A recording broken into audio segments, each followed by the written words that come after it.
91ನೇ ಇಸ್ವಿನಲ್ಲಿ ನಾವೆಲ್ಲ ಸಣ್ಣ ಹುಡುಗರುಗಳೇ, ಆಗ ನಾವಿನ್ನೂ ರಾಜಕೀಯಕ್ಕೂ ಬಂದಿರಲಿಲ್ಲ. ದೇವೇಗೌಡರು ರಾಜಕಾರಣ ದೂರದಿಂದ ನಿಂತ್ಕೊಂಡು ನೋಡ್ತಾ ಇದ್ದಾರೆ. ನಾವು 91ನೇ ಇಸ್ವಿನಲ್ಲಿ ಅದು ಏನು 89ನೇ ಇಸ್ವಿ ಅಸೆಂಬ್ಲಿ ಚುನಾವಣೆಗೆ ಸೋತಿದ್ರು. 91ರಲ್ಲಿ ಎಲೆಕ್ಷನ್ಗೆ ಪಾರ್ಲಿಮೆಂಟಿಗೆ ನಿಂತಾಗ ದೊಡ್ಡ ಹೋರಾಟ, ಅದನ್ನು ನೆನೆಸ್ಕೊಂಡು ಸ್ವಲ್ಪ ಅವನಿಗೆ ಕಣ್ಣಲ್ಲಿ ನೀರು ಬಂತು ರೇವಣ್ಣ ಅವರಿಗೆ. ಆ ಹೋರಾಟದಲ್ಲಿ ದೇವೇಗೌಡರು 24 ಗಂಟೆ ಏನು ಹೋರಾಟ ಮಾಡಿದ್ರು. ಅದು ಚನ್ನಂಗಳ್ಳಿ ಇರ್ಬೋದು, ಒಂದು 10-12 ಹಳ್ಳಿಗಳು ಹಾಸನ ಜಿಲ್ಲೆಯಲ್ಲಿ, ಆಗ ಸ್ವಲ್ಪ ಹಾಸನ ಜಿಲ್ಲೆಯಲ್ಲಿ ಇದ್ದಿದ್ದು, ಹಾಸನ ತಾಲೂಕಲ್ಲಿ. ಅವತ್ತು ಒಂದು 8-10 ಹಳ್ಳಿಗಳಲ್ಲಿ 100 ಮತದಾನ ಆಗಿದ್ದರಲ್ಲಿ 97-98% ನೀವು ಮತ ಕೊಟ್ಟಿದ್ದೀರಿ ಅಂತ ಹೇಳಿ ಅದನ್ನು ಕೌಂಟ್ ಮಾಡಲ್ಲ ಅಂತ ಆ DC ಅವ್ರನ್ನ ಉಪಯೋಗ ಮಾಡ್ಕೊಂಡು ದುರುಪಯೋಗ ಪಡಿಸ್ಕೊಳ್ಳಿಕ್ಕೆ ಹೋದರು.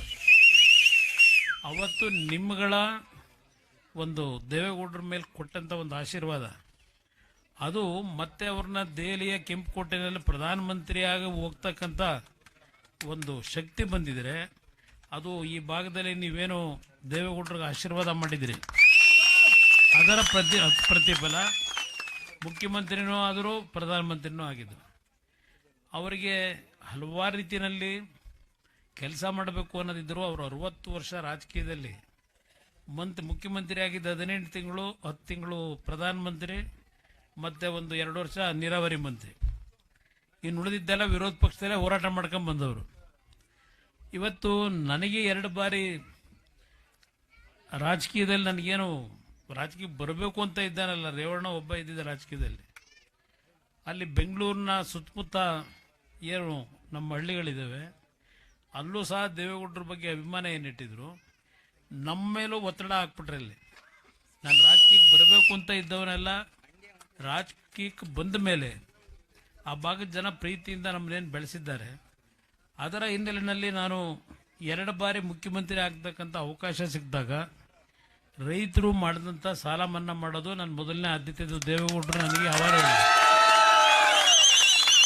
ಅದೆಲ್ಲದಕ್ಕಿಂತ ಸಾಲ ಮನ್ನಾ ಜೊತೆಗೆ ಹಲವಾರು ಕಾರ್ಯಕ್ರಮಗಳು ಕೊಟ್ಟಿದ್ದೇವೆ.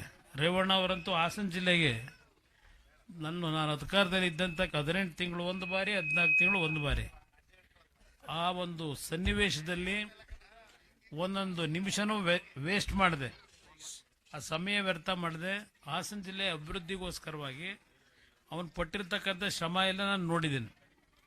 ಇವತ್ತು ಈ ಭಾಗದಲ್ಲಿ ಇಷ್ಟೊಂದು ಅಭಿವೃದ್ಧಿ ಆಗಬೇಕಾದ್ರೆ ರೇವಣ್ಣವ್ರು ಹೇಳಿದಂಥ ರೀತಿಯಲ್ಲಿ ನಾವುಗಳಿದ್ದಂಥ ಕಡಿಮೆ ಅವಧಿನಲ್ಲೂ ನಿಮ್ಮ ಒಂದು ಋಣ ತೀರಿಸ್ತಕ್ಕಂಥದ್ದಕ್ಕೆ ರೇವಣ್ಣವ್ರು ಮಾಡಿರ್ತಕ್ಕಂಥ ಯೋಜನೆಗಳೇನಿದೆ, ಇವತ್ತು ಸಹ ಹಲವಾರು ಹಳ್ಳಿಗಳಿಗೆ ನಾವು ಬಂದರೆ, ನಾವು ಚಿಕ್ಕ ಹುಡುಗರಲ್ಲಿ ನಾವು ಏನು ನಮ್ಮ ಕುಟುಂಬದಲ್ಲಿ ಮದುವೆ ಕಾರ್ಯಕ್ರಮಗಳಾಗು, ಅಂಕಪುರದಲ್ಲಿ ಒಂದು ಕಡೆ ಒಂದು ನಮ್ಮ ತಾಯಿ ತಮ್ಮನಿಗೆ ಮದುವೆ ಮಾಡ್ಕೊಂಡಿದ್ರು, ಅಲ್ಲಿಂದ ಅಂಕನಹಳ್ಳಿ ಅಂತೇಳಿ ಇನ್ನೊಂದು ಅಲ್ಲೊಂದು ಕಡೆ ಸಂಬಂಧ ಬೆಳೆಸಿದ್ರು. ಅಲ್ಲೆಲ್ಲ ಬಂದಾಗ ಊರುಗಳು ಹೇಗಿತ್ತು, ಇವತ್ತು ಯಾವ ರೀತಿ ಇದೆ ಅಂತಕ್ಕಂಥದ್ದು ನೋಡಿದ್ರೆ ಆಶ್ಚರ್ಯ ಆಯ್ತದೆ.